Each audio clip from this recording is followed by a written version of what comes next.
ಭಾರತದ ಅಪ್ರತಿಮ ದೇಶಭಕ್ತ, ಸಮಾಜ ಸುಧಾರಕ ಮತ್ತು ಸಂವಿಧಾನದ ಪಿತಾಮಹ ಡಾಕ್ಟರ್ ಭೀಮ್ರಾವ್ ರಾಮ್ಜಿ ಅಂಬೇಡ್ಕರ್ ಅವರ ಜನ್ಮದಿನದ ಹೃದಯಪೂರ್ವಕ ಶುಭಾಶಯಗಳು.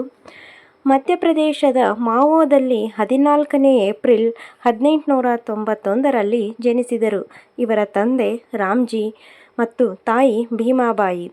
ತಂದೆ ಬ್ರಿಟಿಷ್ ಭಾರತದ ಸೈನ್ಯದಲ್ಲಿ ಸುಬೇದಾರರಾಗಿದ್ದರು. ತಾಯಿ ಗೃಹಿಣಿಯಾಗಿದ್ದರು. ಈ ದಂಪತಿಯ 14 ಮಕ್ಕಳಲ್ಲಿ ಬದುಕಿ ಉಳಿದಿದ್ದು 5 ಮಕ್ಕಳು ಮಾತ್ರ. ಕೊನೆಯ ಮಗ ನಮ್ಮ ಈ ಕಥಾ ನಾಯಕ ಬಾಬಾ ಸಾಹೇಬ್. ಬಾಲ್ಯದಲ್ಲಿ ಅವರಿಗೆ ಅಕ್ಕಪಕ್ಕದ ಮಕ್ಕಳು ಯಾರೂ ಸೇರಿಸಿಕೊಂಡು ಆಟವಾಡುತ್ತಿರಲಿಲ್ಲ, ಯಾರೂ ಮಾತನಾಡುತ್ತಿರಲಿಲ್ಲ.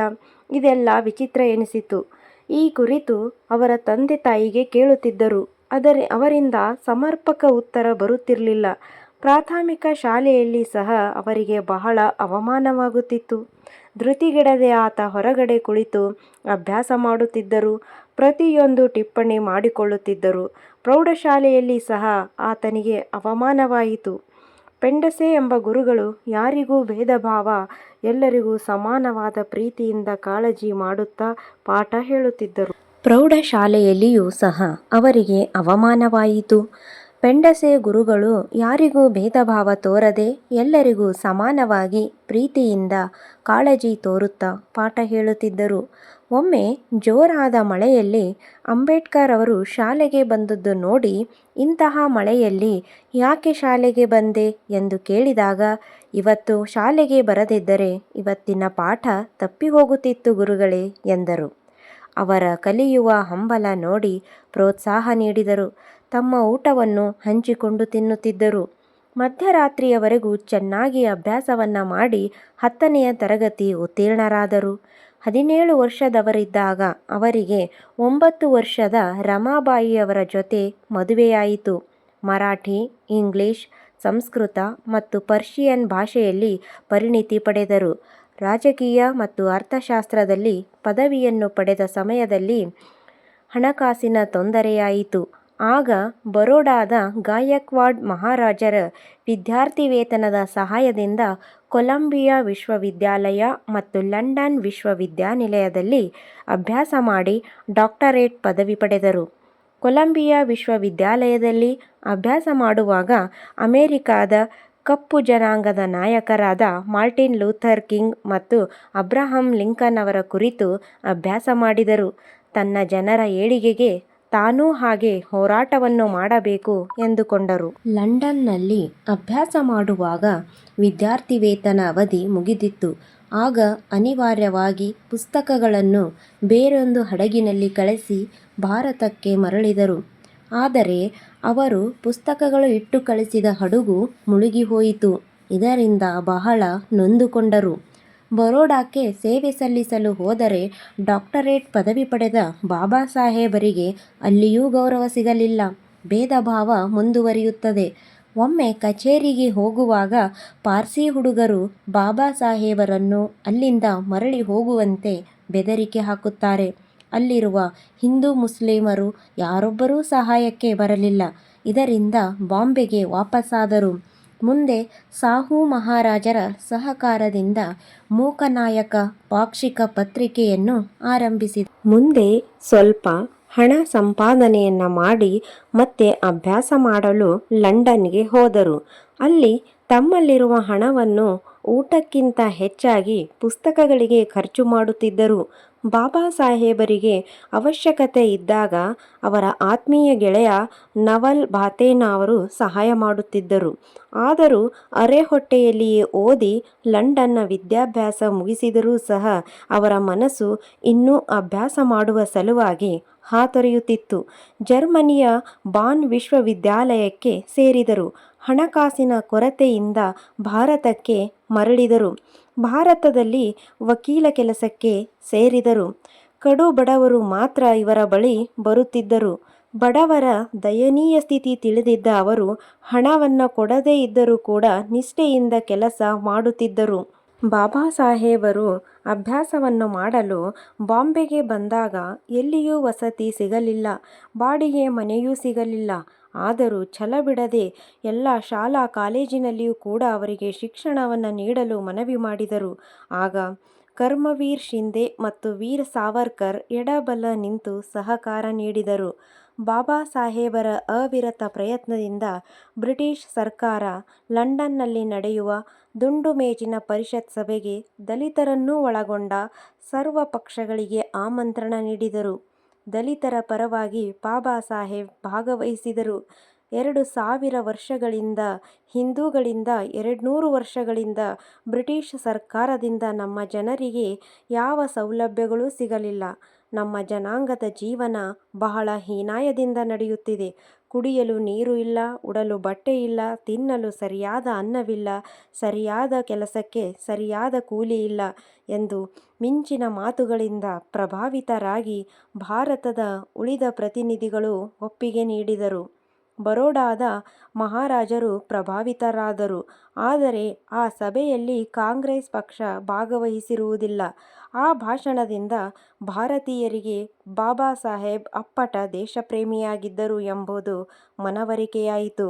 ಭಾರತ ಮತ್ತು ಬ್ರಿಟನ್ ಅವರ ಕುರಿತು ಲೇಖನ ಪ್ರಕಟಿಸಿದರು.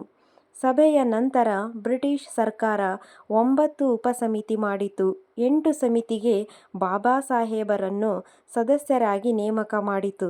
ದಲಿತ ಮತ್ತು ಹಿಂದುಳಿದ ವರ್ಗಗಳಿಗೆ ಆದ್ಯತೆ ನೀಡುವ ಸಲುವಾಗಿ ಲೋಕ್ ಸೇವಾ ಆಯೋಗ ರಚನೆ ಮಾಡಲು ವಿನಂತಿಸಿದರು.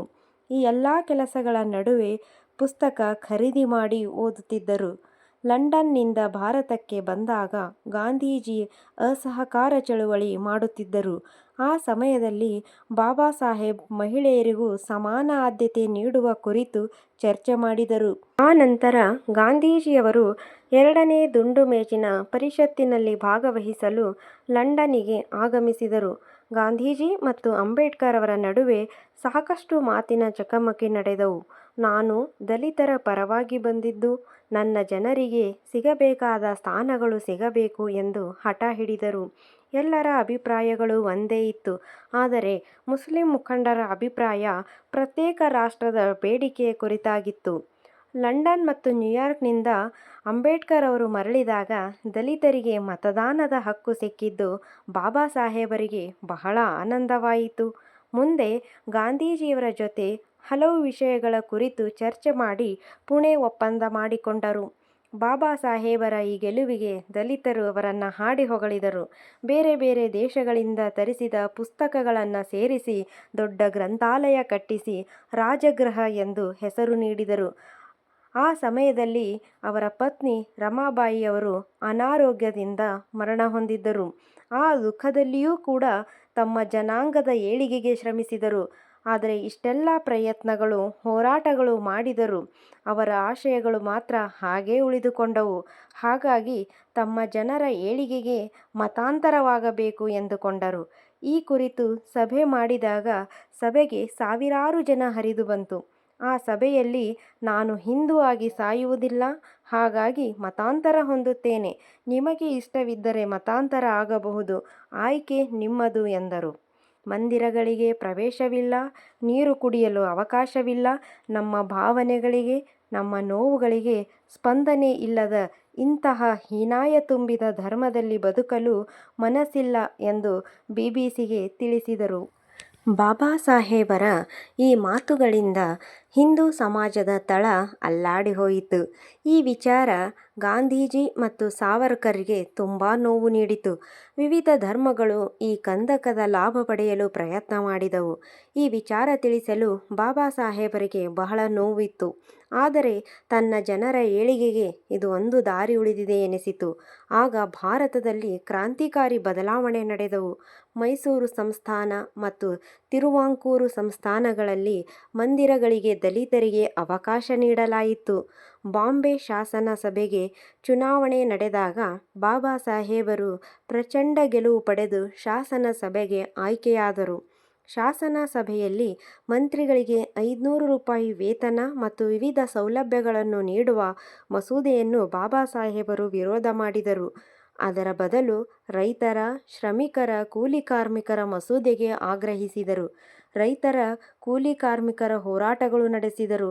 ನಂತರ ಚುನಾವಣೆಯಲ್ಲಿ ಸೋತರೂ ಸಹ ಮುಸ್ಲಿಂ ಲೀಗ್ ಸಹಕಾರದಿಂದ ಬಂಗಾಳದಿಂದ ಶಾಸನ ಸಭೆಗೆ ಆಯ್ಕೆಯಾದರು.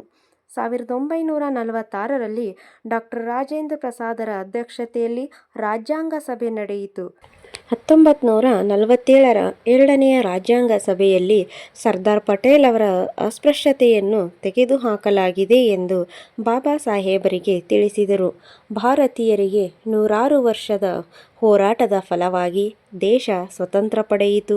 ಸ್ವತಂತ್ರ ಭಾರತದ ಮಂತ್ರಿಮಂಡಲದಲ್ಲಿ ಬಾಬಾ ಸಾಹೇಬರಿಗೆ ಕಾನೂನು ಮಂತ್ರಿಯಾಗಿ ಆಯ್ಕೆ ಮಾಡಿದರು. ದೇಶ ವಿಭಜನೆಯಾಗಿ ಮತೀಯ ಗಲಭೆಗಳು ನಡೆದವು. ಹಿಂದೂ ಮುಸ್ಲಿಮರ ಹತ್ಯೆಯಾಯಿತು. ಗಾಂಧೀಜಿಯವರನ್ನು ಸಾಯಿಸಿದರು. ಭಾರತ ಒಬ್ಬ ಹೋರಾಟಗಾರನನ್ನು ಕಳೆದುಕೊಂಡಿತು. ನಂತರ ಸಂವಿಧಾನ ರಚನಾ ಸಮಿತಿಯ ಅಧ್ಯಕ್ಷರಾಗಿ ಬಾಬಾ ಸಾಹೇಬರನ್ನು ನೇಮಕ ಮಾಡಲಾಯಿತು. ಉಳಿದ 6 ಜನರನ್ನು ಸಮಿತಿಯ ಸದಸ್ಯರಾಗಿ ಮಾಡಿದರು. 2 ವರ್ಷ 11 ತಿಂಗಳು 17 ದಿವಸ ಅವಿರತ ಶ್ರಮವಹಿಸಿದರು. ಉಳಿದವರ ಗೈರುಹಾಜರಿ, ಅನಾರೋಗ್ಯದ ನಡುವೆಯೂ 1949 ನವೆಂಬರ್ 3ರಂದು ಸಂವಿಧಾನವನ್ನು ರಚನಾ ಸಮಿತಿಯ ಅಧ್ಯಕ್ಷರಾದ ಡಾ. ರಾಜೇಂದ್ರ ಪ್ರಸಾದ್ ಅವರಿಗೆ ವಹಿಸಿದರು. ಅದು 26 ಜನವರಿ 1950ರಂದು ಜಾರಿಯಾಯಿತು. ಅಪಾರ ಪರಿಶ್ರಮದಿಂದ ಬಾಬಾ ಸಾಹೇಬರ ದೇಹ ಬಳಲಿ ಹೋಗಿತ್ತು. ಹಾಗಾಗಿ ವಿಶ್ರಾಂತಿಯ ಕಡೆ ಗಮನ ನೀಡಿದರು. ಅವರ ಅನಾರೋಗ್ಯದ ನಿಮಿತ್ತ ಅವರ ಆರೈಕೆಗಾಗಿ ಅವರು ಸವಿತಾರನ್ನು ಮದುವೆಯಾದರು. ಹೊಸ ಪುಸ್ತಕಗಳು ಓದುವುದು, ಬರಹ ಹಾಗೇ ನಡೆಯುತ್ತಿತ್ತು. ಲೋಕಸಭೆಯ ಅಧಿವೇಶನದಲ್ಲಿ ಹಿಂದೂ ಕೋಡ್ ಬಿಲ್ಲನ್ನು ನೆಹರು ಅವರು ಜಾರಿ ಮಾಡದ ಕಾರಣ ಇವರಿಂದ ನನ್ನ ಜನರ ಏಳಿಗೆಗೆ ಸಾಧ್ಯವಿಲ್ಲ ಎಂದು ತಮ್ಮ ಕಾನೂನು ಮಂತ್ರಿ ಪದವಿಗೆ ರಾಜೀನಾಮೆ ನೀಡಿ ಬಂದರು. ಈ ವಿಚಾರ ಬಾಬಾ ಸಾಹೇಬರ ವಿರೋಧಿ ಗುಂಪಿಗೆ ಬಹಳ ಖುಷಿಯಾಯಿತು. ನಂತರ ಅವರ ಮನಸ್ಸು ಬೌದ್ಧ ಧರ್ಮದ ಕಡೆ ವಾಲಿಕೊಂಡಿತು. ತನ್ನ ಜನರ ಕನಸು ನನಸಾಗಬೇಕಾದರೆ ಅವರಿಗೆ ಬೇಕಾದ ಸಮಾನ ಗೌರವ ಕೇವಲ ಈ ಬೌದ್ಧ ಧರ್ಮದಿಂದ ಮಾತ್ರ ಸಾಧ್ಯವೆಂಬುದನ್ನು ಅರಿತು ಅವರು ಬೌದ್ಧ ಧರ್ಮಕ್ಕೆ ಮತಾಂತರವಾಗಲು ಇಚ್ಛಿಸಿದರು. 14 ಅಕ್ಟೋಬರ್ 1956ರಂದು ನಾಗ್ಪುರ್ನಲ್ಲಿ 5 ಲಕ್ಷ ಬೆಂಬಲಿಗರ ಜೊತೆ ಬೌದ್ಧ ಧರ್ಮ ದೀಕ್ಷೆಯನ್ನು ಪಡೆದುಕೊಂಡರು. ಆಗ ಅವರಲ್ಲಿ ಇಷ್ಟು ವರ್ಷ ಬಾಳಿ ಬದುಕಿದ ಹಿಂದೂ ಧರ್ಮ ತ್ಯಜಿಸಿದ ನೋವು ಅವರ ಹೃದಯದಲ್ಲಿ ಮೂಡಿತು. ಆಗ ಬೌದ್ಧ ಧರ್ಮವು ಹಿಂದೂ ಧರ್ಮವೆಂಬ ದೊಡ್ಡ ಗಿಡದ ಕೊಂಬೆ ಎಂದು ಸಮಾಧಾನ ಮಾಡಿಕೊಂಡು ಹಿಂದೂ ಧರ್ಮಕ್ಕೆ ಮತ್ತು ಭಾರತಕ್ಕೆ ಉಪಕಾರ ಮಾಡಿದರು. ಅದರ ಜೊತೆಗೆ ವಿವಿಧೆಡೆ ಭೇಟಿ ನೀಡಿ ಬೌದ್ಧ ಧರ್ಮ ಪ್ರಚಾರ ಹಮ್ಮಿಕೊಂಡರು. ಆದರೆ ಅವರ ಆರೋಗ್ಯ ದಿನ ಹದಗೆಟ್ಟು ಹೋಯಿತು. ಸರಿಯಾದ ಆರೈಕೆ ಕೊರತೆಯಿಂದ ಅಥವಾ ಔಷಧಗಳ ಕೊರತೆಯಿಂದ ಬಾಬಾ ಸಾಹೇಬರು ಅಂಬೇಡ್ಕರ್ ಅವರು 6ನೇ ಡಿಸೆಂಬರ್ 1956ರಂದು ದೆಹಲಿಯಲ್ಲಿ ನಿಧನ ಹೊಂದಿದರು. ಕೋಟಿ ಅನುಯಾಯಿಗಳು, ಸಾವಿರಾರು ಪುಸ್ತಕಗಳು, ನೂರಾರು ಕನಸುಗಳು ಬಿಟ್ಟು ಭಾರತದ ಬೆಳಕು ಅಂದು ಭಾರತದಿಂದ ಕಣ್ಮರೆಯಾಗಿ ಅಮರವಾಯಿತು. ಹಿಂದೂ ಧರ್ಮ ಒಬ್ಬ ಧೀಮಂತ ವ್ಯಕ್ತಿಯನ್ನು ಕಳೆದುಕೊಂಡು ಆ ಮೂಲಕ ತನ್ನ ಕೊಂಬೆಯನ್ನು ತಾನೇ ಕತ್ತರಿಸಿಕೊಂಡಿತು. ಆ ಬೆಳಕಿನ ದಾರಿಯಲ್ಲಿ ಸಾಗುತ್ತಾ ನಿಸ್ವಾರ್ಥ ಭಕ್ತಿಯಿಂದ ಅವರ ಕನಸಿನ ರಥವನ್ನು ಮುಂದಕ್ಕೆ ತೆಗೆದುಕೊಂಡು ಹೋಗೋಣ.